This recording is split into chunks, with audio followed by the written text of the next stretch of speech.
So hi everyone, my name is Janice. I'm Hui-Wen. And today we're going to talk about our sustainable design for LA in 2050. So here is the table of contents. So those are the major things we're going to go over today. Just to start with a brief introduction about the LA. So LA is a cultural, financial, and commercial center of California. It has 3.97 million people by 2017, which is the second most popular city in US. And 75% of people decide to drive to work, and the energy density is 162 tons CO2 per square hour, where 24% of energy was generated from the coal-fired power plants. The GHG per GDP ratio is 36.4 kilotons CO2 per billion dollar. So LA has come up with many plans as shown on the right-hand side. So here I want to just highlight some really important ones. So LA has the most instilled solar power, and they encourage more installation by expedite the application processing time. And there are currently 1,090 shared bikes and 65 charging stations, and they plan on more active transportation in the future. As we all know, LA has severe urban heat island effect, so they apply using the cool pavement to combat the UHI. Also, LA adopted energy and water efficiency law for the existing buildings. So based on the existing plans, we come up with a vision to the 2050. So the population is projected to 4.6 million. The city will use more renewable energy, develop on mixed-use lands, and increase the energy and the water efficiency in the buildings. And they also are going to implement more public transit ridership so that you can achieve 80% reduction in GHG emissions and become more livable and workable city. So here are some examples from other cities. So we have a green building in UBC, Vancouver, and mixed-use neighborhood in Bloor and Yonge in Toronto, and Sky in Xiamen, China. Okay, so the first part of design for some buildings. In this section, we've broken down the design into two pieces. In the first piece, which is the energy-saving designs, we are able to achieve 35% of energy reduction through passive solar gain, district cooling on the highly populated region, and also LED lighting upgrade. And the photovoltaic panels where it doesn't directly contribute to energy saving, but they save the transmission loss. The reduction in energy translates into annually 2,100 kilowatt-hour per capita reduction in electricity demand and 14 gigajoules per capita reduction in the natural gas demand. In the second piece, which is the water efficient designs, we've estimated a 20% reduction in the water use annually per capita.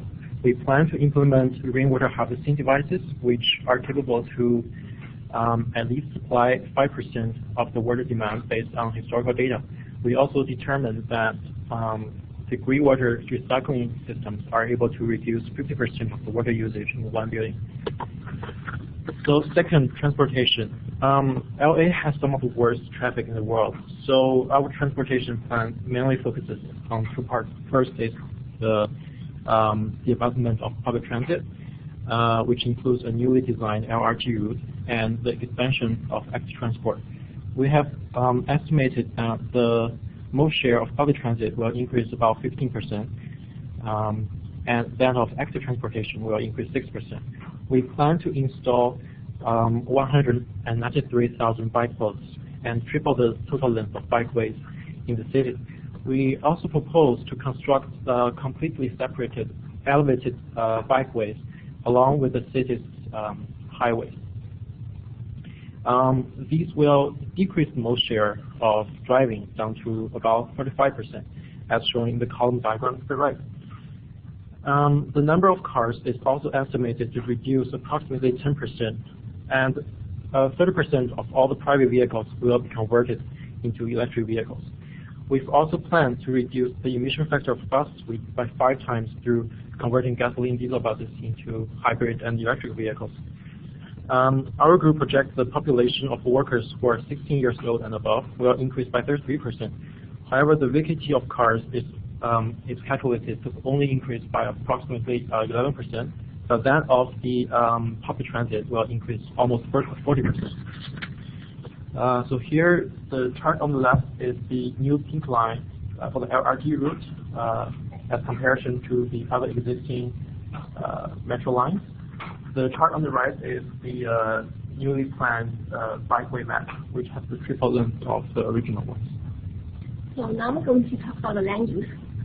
So here are two diagrams that compare the change from 2017 to 2050. So the pink area is a mixed use land. So as we can see from the left-hand side, there's only less than like 1% of mixed use lands right now. But we plan to have an increase of 7% in 2050. So more mixed use and by integrating residential and commercial, and as well as the industrial lands. Also, the green space, the portion of the green space does not change that much. However, we're going to implement green roof design on the residential and commercial buildings. That means there will be 50% more open space and green space compared with that of 2017. And that also like not only like help people to enjoy the green space, but also help mitigate the smoke and improve our air quality. So here is just some quantitative analysis about the land use. So we increase the mixed use land by decreasing the portion of the commercial and industrial land. Okay. Next up, we have the neighborhood design. We took the Central City community as the baseline for design, which is located in downtown LA. We project that there will be a tripling in population from 2017 to 2050. And due to this high residential demand, we plan to construct about 1,000 new high-rise buildings to accommodate. These buildings are estimated to cover about 18% of the land use in Central City, with a FAR ratio of 4.7. FAR, the floor area ratio, is the ratio of the total floor area to the area of the land upon which it is built. There will be at least 6 bus stops within 400-meter radius of each commercial and residential building to provide the accessibility and connectivity of public transit. We've also estimated 6% of total land is to be used as open space to ensure that all residents will have the access to a park within 0.8-kilometer radius. The blocks are also estimated to have a very high intersection density of 70 intersections per square kilometer, which also helps to increase the connectivity of active transport. The picture to the right is an exemplar street in 2050 Central City. As you can see, the LRT routes in the center and the separated bike lanes on the side. Now, energy design plays a huge factor in sustainability. In this section, we project the electricity use per capita in the residential sector will reduce about 22.4%. And the that of commercial will reduce by 49%. And because we have planned more electric vehicles, the consumption due to that will actually increase by 2 times. We also propose to supply 30% of the total power demand through centralized power generation, which will further decrease the transmission loss by half. We also project that the natural gas use per capita in residential buildings will reduce by 45% and 39% in the commercial sector. We propose to close down all the coal-fired power stations, and the energy source of the renewables are estimated to increase to about 75%. These measures will lower the energy intensity by 5 times from 162 to 32 tons of CO2 per gigawatt hour generated. Water. So currently, more than half of water are imported from MWD, and in 2050, we designed to have more water sources such as recycled water, stormwater, and conservation water. So that water will be imported from outside, so that we can save more money and energy. And in 2050, the water demand will be 365 liter per day per capita, which is a 20% reduction comparing to now. And regarding to the And we designed to implement low flow feature in the faucet, and also the water saving toilets, which can reduce 20% water use. That is 33 megaliter water saving annually. And regarding the sewage and stormwater, in addition to the existing 4 major water treatment plants, we designed to implement the gray water system on the site, so that 50% of water demand as well as wastewater is reduced.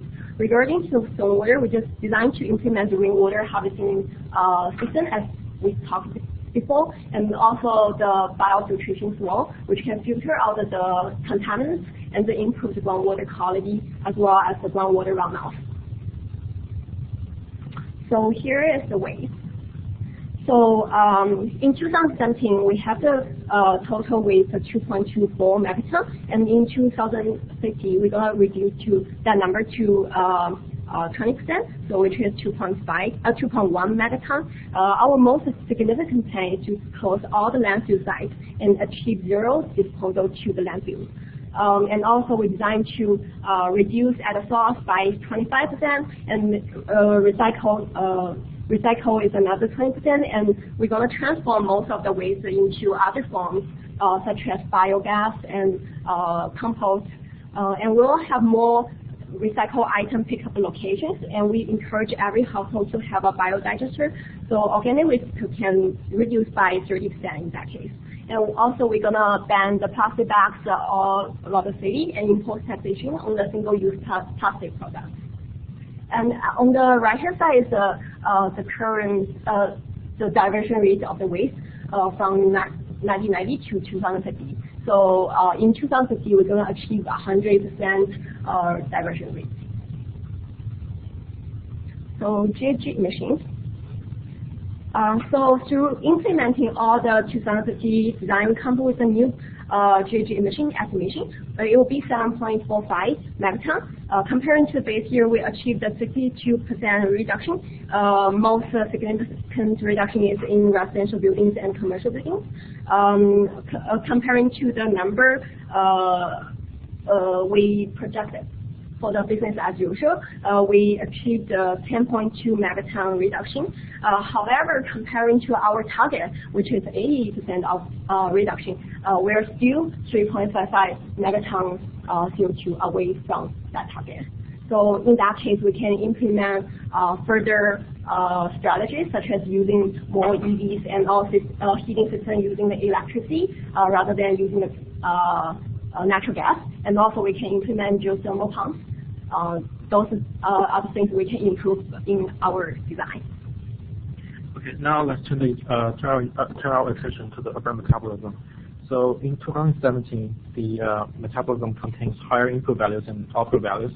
The material loops are close to a very little extent, such as the recycled water only accounts for about 1% of the supply of the water demand. In 2050, the material loops are close to a large extent, and the inputs and outputs are reduced. For example, the recycled water will now supply about 21% of the total water demand, and the recycling rate will increase to 15%. So generally, the city will become more resilient and sustainable. So now we come to the Sustainable Development Goal 11. So we use 2 indicators here. Indicator 11.3.1, the ratio of land consumption rate to population growth rate. So based on our calculation, we come up with a number 0.35. That means the population growth rate is 3 times faster than the land consumption rate. So our design is moving towards a sustainable, but not enough. So more urban land should be developed in the future, and we encourage to have more integrated and sustainable human settlement planning and management plans. For indicator 7.1, the average share of built area that is open space, our design has achieved 100% of residents will have access to a park within 0.8 kilometer radius. And in the case of central cities, 6% of total lands are used as open space. Therefore, our design meets the SDG 11.7 target and also contributes to the learning of possible city-to-city on a global scale.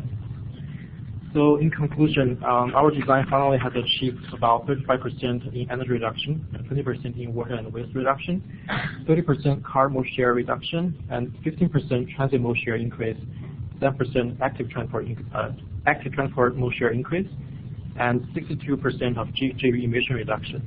We have a more sustainable urban metabolism, and our design contributed to the SDG 11 goal.